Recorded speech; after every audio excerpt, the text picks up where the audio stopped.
You're appointed. So what now? One of the principals I serve accepted a principalship at another school, requiring him to leave his school in the hands of the deputy, who basically, without notice, becomes the acting principal. A designation which is becoming common and growing in duration. Imagine, you didn't apply for the job, you got it by default. How do you react? How do the staff react to you going from colleague to CEO overnight? What if there are two deputies? How effective was the departing principal in putting sustainable systems in place? What does it mean to act? What changes? Do you hold the fort or do you actively take the lead? The bottom line is that there's a school to run with high functionality, a vacant teaching post to fill, an office to occupy, an organogram to rework, a timetable to adjust, a school personality to tweak, and community perceptions to align and strengthen. It sounds complex, but it's actually basic education processes implemented with genuine collaboration, decision-making, and with some necessary urgency. For this to happen successfully, the acting principal needs to take the lead immediately and in the best interests of the school and its teachers and learners in particular. Bring the circuit manager and SGB chairperson on board and get the school management priorities done. Don't wait for either to take the lead. You're the principal. There's no such thing as an acting accounting officer. The law has put you in charge. Everyone knows that it's not easy to take the lead from within the staff. An outsider comes in new with his or her vision. An incumbent deputy is a known quantity. Staff have a personal and collective relationship with the school's chief operations officer. All of a sudden, she's the CEO. You are no longer the life and soul of Table 2. You bring your professionalism and personality to the hot seat in that staff room, to the one in your office, and to that front seat wherever your school gets together.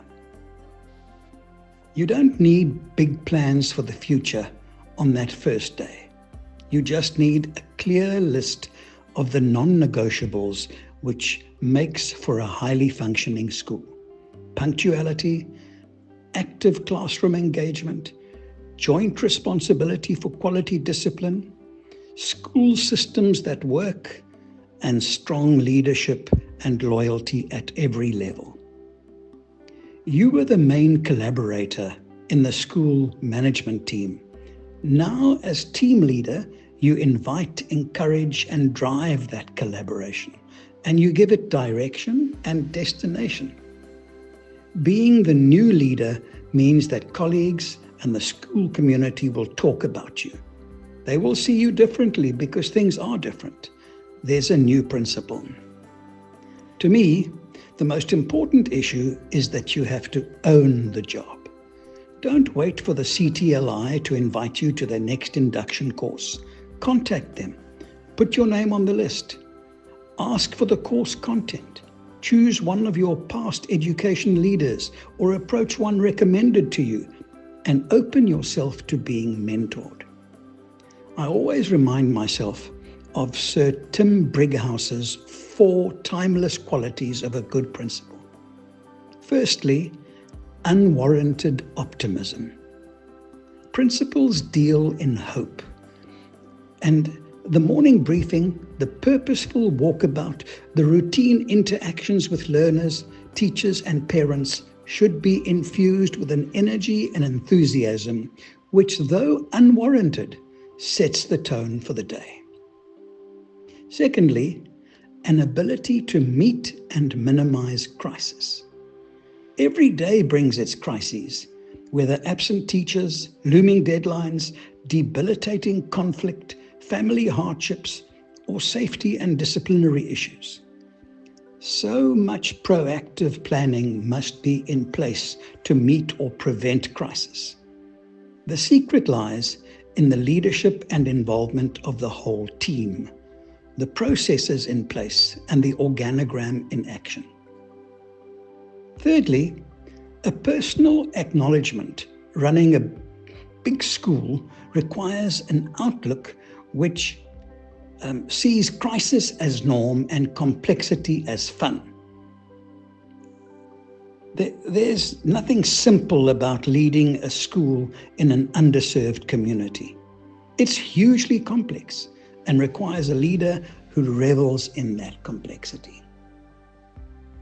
Fourthly, he expects principals to possess intellectual curiosity, the ability and the desire to look beyond your school's challenge, to study how other schools like yours are approaching the same issues, to talk to other principals and education partners, and thinking out the box and beyond the timetable for viable and virtual solutions.